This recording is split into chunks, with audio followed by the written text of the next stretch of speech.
This should be like an area that we can't criticize LeBron. So we hated him forming the superstar teams. Now we hate him because he's not on the phone. Can you pick a lane with LeBron? Do you want him to be the great commissioner of the players, or are you outraged when he does it? Which one makes you happy? Hopping over to Miami, leaving your hometown team and hopping to Miami is completely different than not helping the team you're playing for recruit players. Who's out there? Butler and Paul got traded. Well, I mean, what's he supposed to do? They're $30 million over the cap. He's supposed to do something. There's nothing he can do. Now, don't think he didn't know and wasn't aware of the trade packages that they put out there for Paul George and Jimmy Butler. Don't think he didn't talk to them. But nobody controlled that. They couldn't force the trade. Those guys couldn't force their way to Cleveland. Now, how can he recruit? They got nobody even wants Kevin Love. That's their only trade partner. Now you're talking about mid-level $5 million and $1 million type players. Come on. He's just supposed to win. No, I mean, this is your team. Hey, by the way, they got better. They can do. They got better by the matter of fact, nobody. They didn't do anything. Other teams got worse. Yeah. Now, go back to this. LeBron, the first time around, did try to recruit. He tried to get Chris Bosh to come to Cleveland. He tried to get Amari Stoudemire, tried to get Carmelo. They weren't going to Cleveland at that time because they didn't win anything.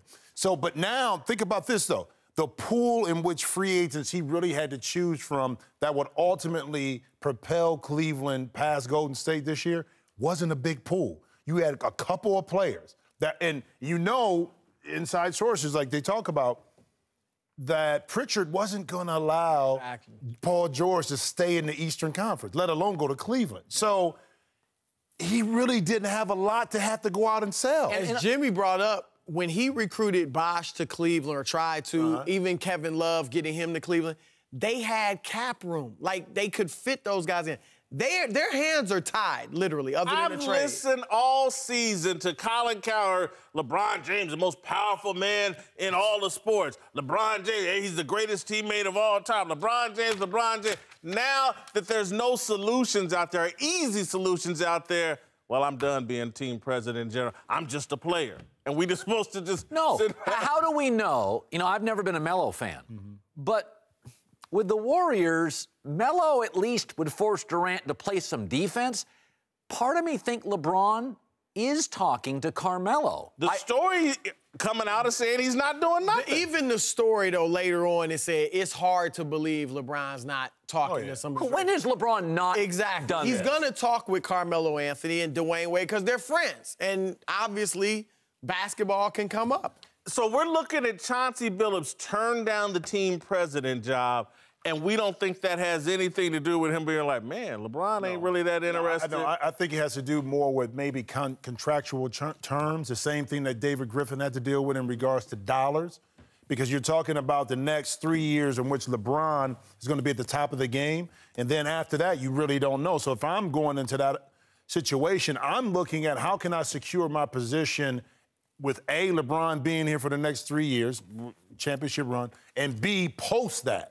Okay, so you want to make sure you're in line with the other player, president of ops, to make sure that you're secure enough. So I think it had more to do with terms and conditions. Chauncey Billups, who's never run a team, is now sitting there. He's got salary demands. That's right. When everybody knows LeBron's got final say-so. That's okay, but yeah, it's just like Jason Kidd goes in and gets paid X amount of dollars. Steve Kerr. Hey, listen, sometimes the best move's the move you don't make. Cleveland got better not doing anything. I mean, no, the East got worse. That's what I'm saying. And so LeBron's Cavs sit there and they're like, well, unless Gordon Hayward lands with Boston, and he's not even really the kind of player that takes them. I think LeBron sits there and thinks, pool's not much.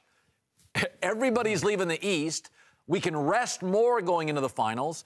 And I think the Warriors, when you face the Warriors, you're in a situation now where it's like you get as close as you can and you cross your fingers on an injury, a sickness, a break.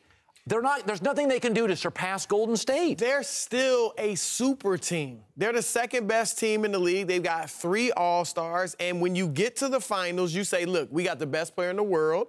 And like you said, you never know. Injuries, suspensions, anything could happen. So you take your chances. 4-1